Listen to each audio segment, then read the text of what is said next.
जय हिंद, वंदे मातरम। जितनी भी युवा हैं जो आर्मी धर्मगुरु की तैयारी कर रहे हैं उनके लिए यह वीडियो बड़ा महत्वपूर्ण है। जितने भी अन्य धर्मों से जो बंदे हैं जो हमें कमेंट करते हैं, मैसेज करते हैं कि सर हमें हिंदू धर्म के बारे में थोड़ी सी जानकारी दीजिए, थोड़ा सा सामान्य परिचय दीजिए, तो यह वीडियो सभी धर्मों के लिए बड़ा इंपॉर्टेंट है। क्योंकि हिंदू धर्म के जो युवा हैं, जो आवेदक हैं, जो हिंदू धर्म के जो पंडित हैं, उनके लिए भी यही बात लागू होती है जो अन्य धर्मों के लिए होती है। देखो, आजकल फौज में ऐसे बंदे वो देखते हैं जो हर प्रकार से निपुण हों, जिनके अंदर किसी भी प्रकार का भेद ना हो। वो ये ना बोले कि हम ये काम क्यों करेंगे, तो ये काम तो हिंदुओं का है, ये काम क्यों करेंगे तो मौलवियों का है। ऐसा नहीं चलता है। उसमें आपको वो सार्वभौमिकता से आपको आंकते हैं और ऐसा देखते हैं कि अगर ज़रूरत पड़ जाए तो इस बंदे को हम यहाँ पर उपयोग कर सकते हैं। इसलिए आपको हर एक क्षेत्र में निपुण होना बहुत आवश्यक है। जितनी भी युवा हैं, जब आप फौज में जाते हो तो वहाँ पर एक बड़ी जिम्मेदारी होती है और उस जिम्मेदारी को वही निभा सकता है जिसे हर एक क्षेत्र की जानकारी होती है, यानी कि हर धर्म की उसे जानकारी होती है। हिंदू सोचते हैं कि हम मौलवियों के बारे में क्यों पढ़ें, हम इस्लाम के बारे में क्यों पढ़ें। मौलवी सोचते हैं कि हम हिंदू धर्म के बारे में क्यों पढ़ें। सिख सोचते हैं कि हमें अपने धर्म ही पढ़ना है, हम अन्य धर्म के बारे में क्यों पढ़ें, क्योंकि हमारे धर्म का ही आता है। ये गलत फहमी है आपकी, ध्यान रखना।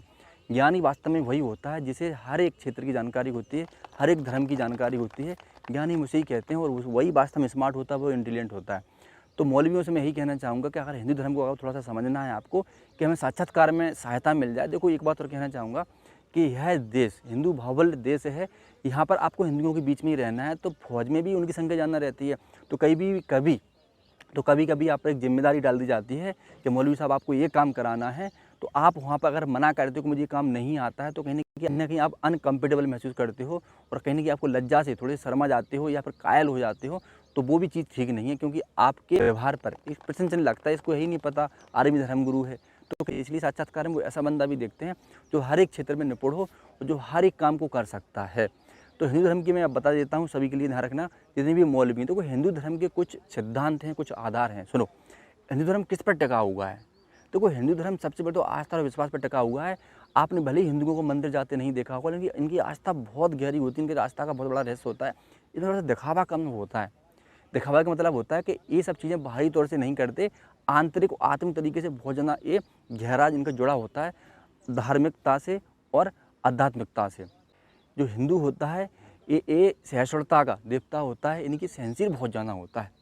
अगर मैं हिंदुओं की बात करूं, अगर इनकी मैं संस्कृति की बात करूं, इनकी संस्कृति है ये बड़ी ही गजब की है, बता रहा हूँ। संस्कृति के हर एक काम में आपको विज्ञान नज़र आएगा, विज्ञान नज़र आएगा। अगर इनके पहनावा देख लोगे, इनकी अगर आप ऐसे मालूम में हम प्रणाम कर रहे हैं आपको, तो प्रणाम करने में भी हमारे जो करतल हैं ये टकरा रहे हैं। जब करतल टकराएंगे तो हृदय पे बड़ा सकारात्मक प्रभाव पड़ता है। यानी कि हमारा जो ब्लड प्रेशर है वो बहुत अच्छा हो जाता है, नॉर्मल हो जाता है, संतुलित हो जाता है, और बॉडी का टेम्परेचर भी मेंटेन हो जाता है। इससे हमारी जो सोच है, जो हमारी बुद्धि है, कुछ समय के लिए स्थिर हो जाती है। अगर हम मंदिर में गए या फिर हम शिक्षालय में बैठे हुए हैं, अगर हमने हाथ जोड़ के 2-3 बार ऐसे कर लिया या हाथ प्रणाम कर लिया या गुरु जी को प्रणाम कर लिया, तो कहीं ना कहीं हमारी जो बुद्धि हमारा जो सात्विक हो जाती है, अच्छे विचार आना शुरू हो जाते हैं। और हम जो भी पढ़ेंगे ध्यान से वो हमारे स्मृति में जाएगी और वो हमेशा याद रहेगी, हम भूलते नहीं हैं कभी। ये हमारा विज्ञान है। तो ऐसे हिंदुओं के बहुत सारे सांस्कृतिक ऐसे बहुत सारे तरीके हैं जिससे हमें विज्ञान की अनुभूति होती है और हमें ऊर्जा का संचार हमारे शरीर में होता है।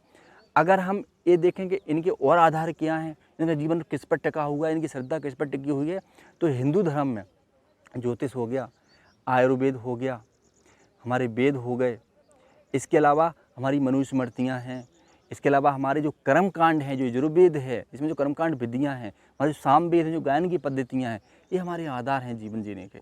तो अथर्ववेद ने हिंदुओं को क्या दिया? अथर्ववेद ने हिंदुओं को दिया आयुर्वेद। ध्यान रखना, आयुर्वेद का वर्णन हमको अथर्ववेद में ही मिलता है। और आयुर्वेद के जो देवता हैं वो धर्मेंद्र जी को कहा गया है, क्योंकि ये आयुर्वेद के ही देवता हैं। ऐसा हमारे शास्त्रों ने इनको चिन्हित किया है पहले से। अगर हम लोकल की बात करें कि हमारा जीवन कैसे चलता है लोकल में, परिवेश में, तो मनुस्मृति के आधार पर। मनुस्मृति में हमारी देवी देवताओं की जो पूजा है, जो वर्णों की जो व्यवस्था है, उसमें जो सिद्धांत, जिसमें जो अनुशासन है, वो हम अपने जीवन में उतारते हैं, उसको जीवन में उसको हम फॉलो करते हैं। तो कहने का मतलब है कि अगर आपको अभी सीखने को मिल रहा है कि हिंदू धर्म सामाजिक स्तर पर कैसे रहता है और धार्मिक स्तर पर इसको किसकी आवश्यकता पड़ती है। तो सामाजिक स्तर पर हमको ऐसे मनुस्मृति है उसकी सिद्धांतों की आवश्यकता पड़ती है, और धार्मिक स्तर पर हमको वेद की आवश्यकता पड़ती है, क्योंकि वेद से ही सारे ग्रंथों का प्रादुर्भाव होगा। ध्यान रखना, हमारे 4 वेद होते हैं, ऋग्वेद, यजुर्वेद, सामवेद और अथर्ववेद, और यह हमारे सारे शास्त्रों का मूल है। यानी कि आप उपनिषद पढ़ लोगे, आप पुराण पढ़ लोगे, या अन्य जो भी शास्त्र पढ़ोगे, स्मृतियाँ वगैरह, सब इन्हीं वेदों से निकली हुई कंडकाएँ हैं, इन्हीं वेदों से निकले हुए ही वो ज्ञान हैं और ज्ञान की वो ज्वाला हैं जो हर शास्त्र में आपको देखने को मिलती हैं। इनकी जो शाखाएँ हैं वो कहीं न कहीं उपनिषदों से, कहीं को पुराणों से, अन्य शास्त्रों से जुड़ी हुई हैं। तो कहने का तात्पर्य हम ये कह सकते हैं कि सारे शास्त्रों का जो मूल होता है वो हमारा वेद ही होता है। तो अन्य धर्म के व्यक्ति इस बात को ध्यान से समझ लें कि हिंदुओं का मूल ज्ञान का स्रोत क्या है? वेद। ध्यान रखना, इनकी वेद मतलब होता है स्वयं में देवता। भगवान कृष्ण ने स्वयं कहा कि मैं वेद हूँ, मैं सामवेद हूँ।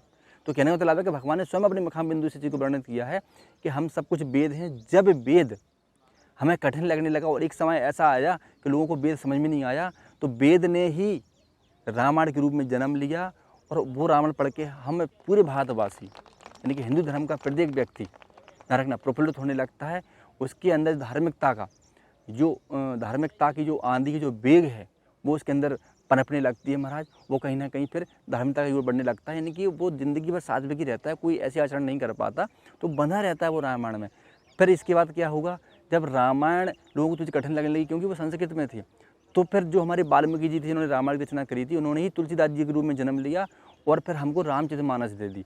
तो हिंदू धर्म आज कलयुग में देखा जाए, हिंदू धर्म का जो मूल ग्रंथ है जो सबको समझ में आ जाता है वो है रामचरितमानस, जिसने सबको एकता के रूप में प्रो के रखा है। अन्य धर्मों से मैं बात करूँ, ध्यान रखना, रामचरितमानस आज वर्तमान में हम लोगों के लिए ये मान लो कि अमृत समान है, अमृत बाड़ी है और हमको एक सूत्र में बांधने का काम करता है।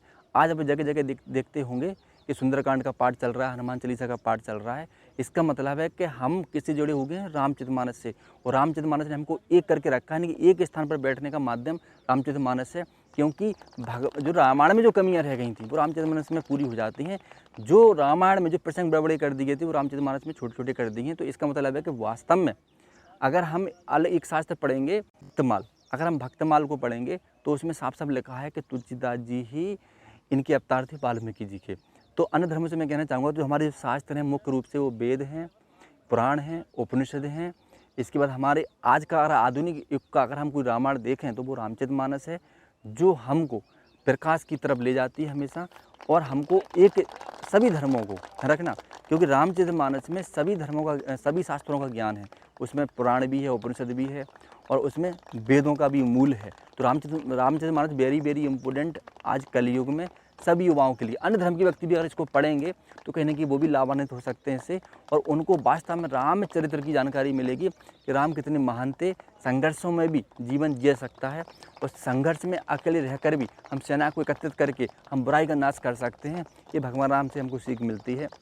जीवन में मर्यादाएं कैसे रखनी है, आचरणों को पवित्र कैसे रखना है, ये हम सीख सकते हैं किससे? ये रामचरितमानस से हम सीख सकते हैं, भगवान राम से हम ये सीख सकते हैं। तो आपको पता होना चाहिए हनुमान जी महाराज रामायण के समय के एक ऐसे पात्र हैं, एक ऐसे नायक हैं जिन्होंने भगवान राम को स्वयं स्वीकार किया था और भगवान राम के जीवन भर वो दास बनकर रहे और भगवान राम को वो अपना हमेशा जीवन स्वामी मानते रहे।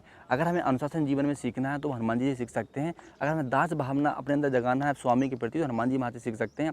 हम सहनशीलता से कैसे रख सकते हैं, हनुमान जी महाराज से हम सीख सकते हैं। देवता हैं, जैसे हमारे 3 देवता हैं, एक त्रिदेव देवता हैं जिसमें हमारे विष्णु हैं, शंकर जी हैं और ब्रह्मा जी हैं। तो जिसमें अगर मैं ब्रह्मा जी की बात करूँ, सभी अन्य धर्म की बात ध्यान से सुनना, कि अगर आपसे पूछ लिया जाए कि ब्रह्मा जी किसके प्रतीक है हिंदू धर्म में, तो ब्रह्मा जी निर्माण के प्रतीक ही उत्पादन करते हैं, सृष्टि को बनाते हैं।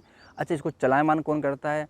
तो चलायमान करते हैं भगवान विष्णु, इनकी पालन करते हैं। इनको बोला गया पालनहार है, ये पालते हैं, इनके ऑपरेशन करते हैं, सब कुछ चलाते हैं। अच्छा, संहार करता कौन है? तो वो शिव जी को माना गया है। तो तीनों देवों को तीनों प्रकार से प्रतीकों के रूप में देखा जाता है, जो कहीं ना कहीं मनुष्य के लिए, प्रकृति के लिए और हमारे शास्त्रों के लिए बड़े महत्वपूर्ण है। तो एक छोटा सा वीडियो था, अगर आप चाहते हो कि हम अन्य धर्म के हैं और हिंदू धर्म की हमें बेसिक जानकारी चाहिए तो आप कमेंट कर सकते हो।